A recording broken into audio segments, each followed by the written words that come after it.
I just read that there are companies that just made an announcement that they no longer require masks. That if you want to shop at these stores, you don't have to wear a mask anymore. And I thought that was really interesting as I was reading the article.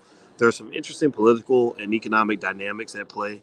And I thought I would break some of this down for you on the Black Financial Channel. So buckle up your seatbelt, get comfortable, hit the thumbs up button. We're going to get started on the Black Financial Channel right now.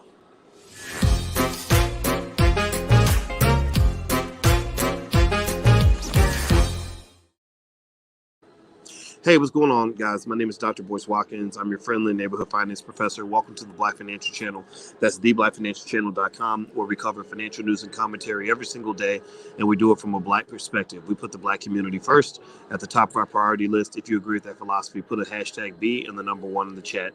What's going on, Gar Gunner and Terry Cobb and Miss Lady and Frank Duggins and Atlanta's Black Wall Street?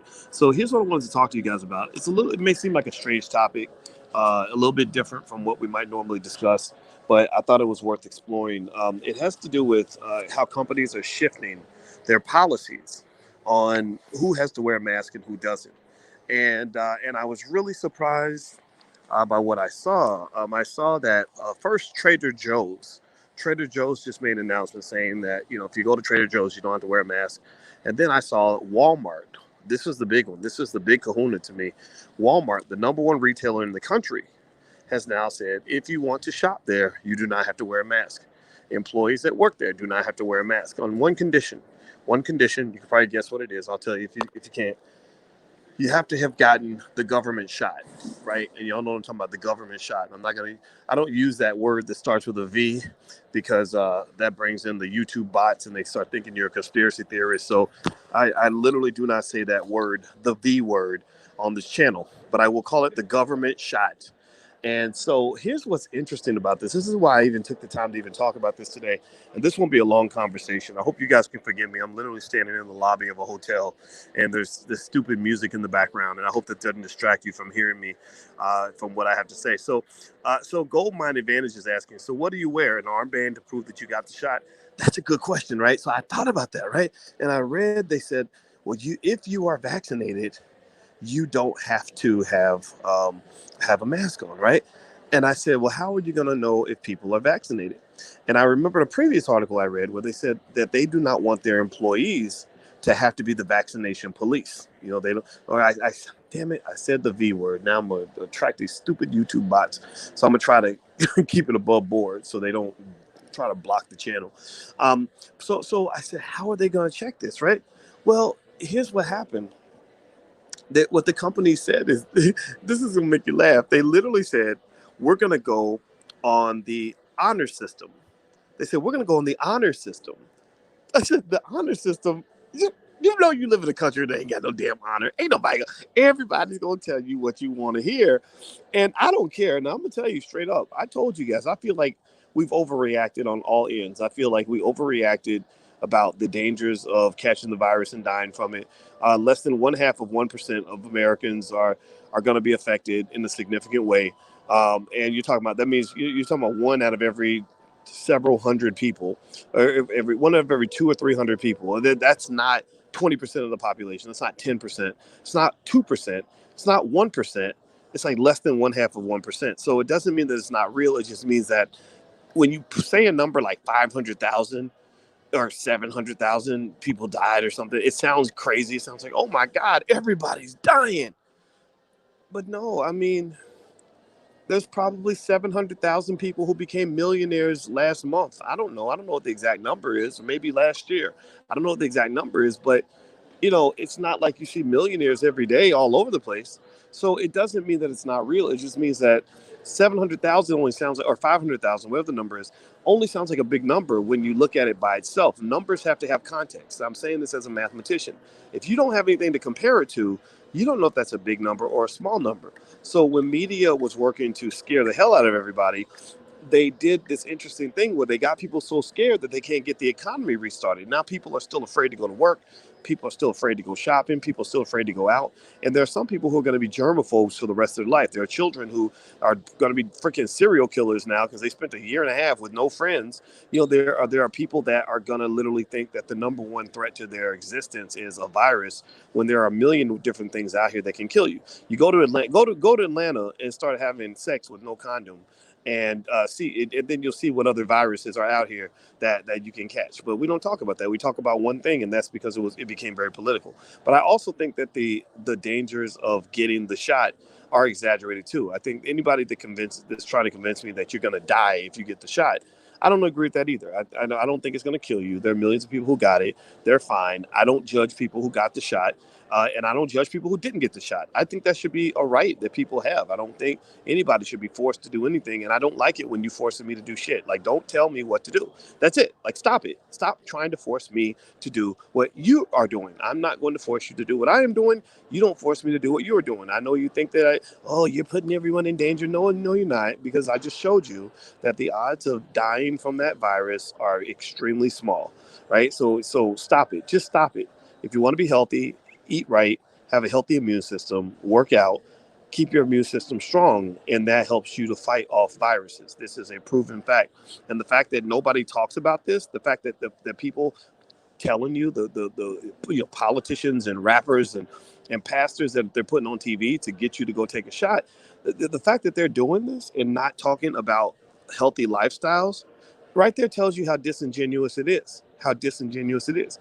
It's like, I'm not teaching you nothing about how to be financially intelligent and financially free and financially secure, but I definitely want you to sign up and come work for me or take this welfare check. That's my solution to your financial problem, is to give you a welfare check or to tell you to come work for me. No, there's a million different ways for you to become financially secure beyond you just becoming my slave, right? So here's the deal. Here's what's going on with that shot, with the with the companies and the change in the policy. Okay, so here's what I'm seeing. This is just me, just being straight business on this. I think that the reason Walmart is saying you don't have to wear a mask to shop in our store and you don't have to wear a mask to work in our store is because they've looked at the numbers. I believe Walmart has looked at the numbers and realized that a lot of their people that shop at these stores are Republicans. I believe that Walmart, and it's funny, I'm in the Walmart headquarters. I'm not too far from the founding headquarters of Walmart. I'm in Arkansas right now while I'm doing this video. I kid you not, I'm literally in Arkansas right now where Walmart was founded. I believe that they just realized they saw the writing on the wall and said, our customers are going to be pissed at us if we continue to force this on them, right? And is that right or wrong? It's up to you to decide that. Some people think that, they're stupid, they're all going to die. Well, a lot of them haven't died. If they're all going to die, then why aren't they dead? When they all caught it, when Trump went around and he became a super spreader, remember that? I sat there and I watched it. I said, how many Republicans they're all old and they're fat and they're 80 years old and they're overweight and obese. How many of those people are going to be dead? I'm waiting for just one. Show me one prominent, or maybe five. Give me five prominent, healthy Republicans who drop dead, and then I'll surrender. I will drop my sword and walk away. There were none. The only one I saw was Herman Cain, who was a 71-year-old cancer survivor. And if you know anything about cancer, my father survived cancer. Being a 71-year-old cancer survivor, you ain't got no damn business being out here without a mask on, because your immune system is super weak. Your immune system's super weak. So give me 1 second, guys. Hit the thumbs up button. Here's the card. You can just give that to them outside, and they'll bring the car. Okay. I need 1 second.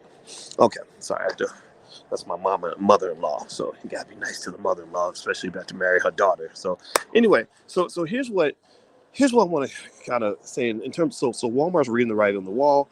They know who their customer base is. I also believe this. Here, I think that companies are competitive.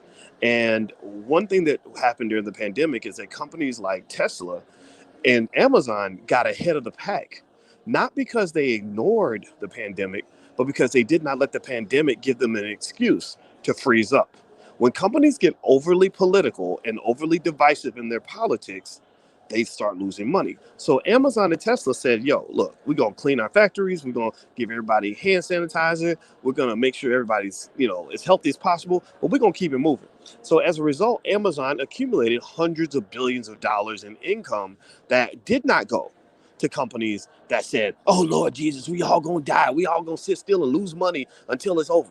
Right. And so they took a different strategy, which said, we're going to keep everyone safe, keep everyone healthy, as many people as possible, keep the 99.9% of all people are going to be just fine. 99.9% of all people are going to survive, and we're going to keep it moving. So what's going to happen is that you're going to see this divide between the companies that go ahead and get rid of the policy. They're going to be making more money. They're going to be making more money because a lot of customers are going to say, yo, look, I just want to go shopping. I don't want you up my ass about what I'm doing. I can take care of my own health. I'm going to be fine. I'm going to, I'm not going to be stupid. Like I'm in that category. Look, I wear my mask now. Even when I don't have to, I wear it because it's like, why not? Why the hell not? But when you talk about the shot, you ask me, well, did you get the shot? Did you get your shot? My response is, kiss my whole entire black ass. It's none of your damn business. You are not my daddy. You are not my master. You do not tell me what to do. Me and my wife are PhDs who know how to take care of our families. We're going to do that. We've assessed the risks and we've made a decision, and that decision has nothing to do with you.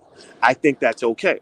So the other piece here that's interesting too is I think the reason they're going on the honor system instead of checking to see if people have the actual little card to show they got the shot is because they don't really care. Like I think the companies are like, we now understand that most people are not going to die, so we're going to try to be politically correct and pretend like we think everyone's going to die, so that we don't end up getting attacked by the hypochondriacs and the people that are scared to death or whatever, and the germaphobes of the world.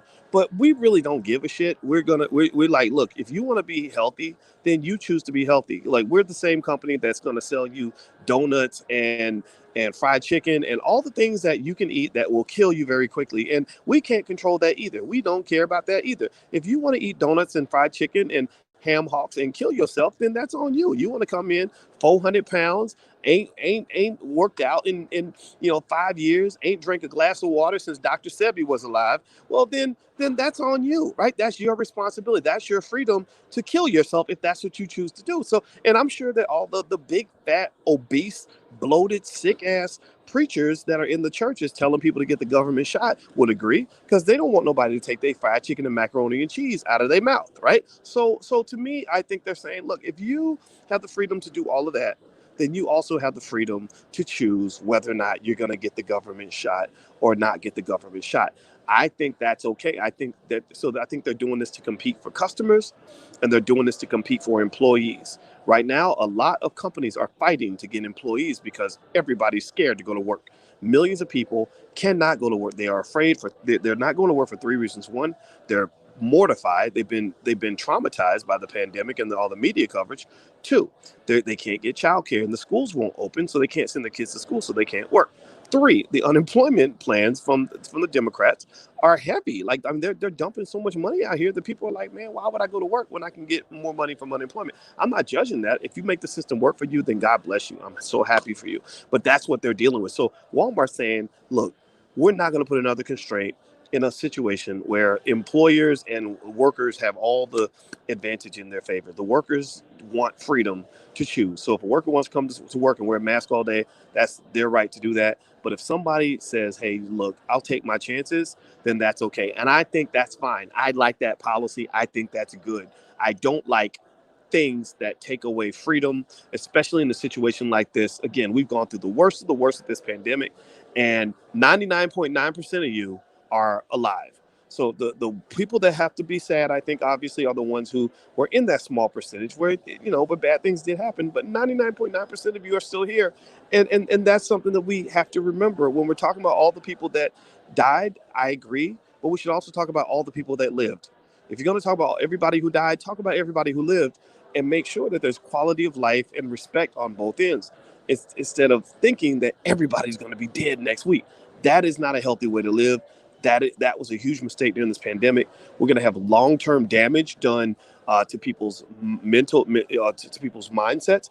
Do you know most therapists I know have had more people suicidal and depressed than they've ever had? That they're overbooked. Alicia is a therapist. She said we're overbooked to the hilt because we got so many people who are like, damn, I survived, but now I'm about to, I'm about to, I'm about to kill myself. So it doesn't matter I survived the pandemic because I'll be dead because I'm going to commit suicide. So you got to think about all these factors instead of letting politics drive everything. This has become overly political. I should not be able to identify your views of the science by what political party you're in. When you get to the point where I can tell what your opinion on the virus is based on what party you're in, that tells me that you're not leaning on facts. You're leaning on somebody that's made you into a sheep. Don't be a damn sheep. If you tell me what you believe, tell me what you believe and base it on what you actually believe, not on what you saw on MSNBC or on Fox News, because then at that point, to me, you've been reduced to a drone. Don't be a drone. Take care of your own. That's what it is. That's what I believe. That's my 2 cents. All right. So if you want to see what we believe as Black people, feel free to go to theallblackagenda.com. If you go there, there's the $5 a day investing plan that you can do for your family to make your children put $200,000 or more into your child's account by the time they're 25 years old. If you start now, while they're young, you could do this. I can show you. I have a PhD in finance. Go to theallblackagenda.com. It's totally free. You can download the ebook. I got to run, guys. Have a good day. Hit the thumbs up button on your way out. I'll talk to you soon. Take care. Peace.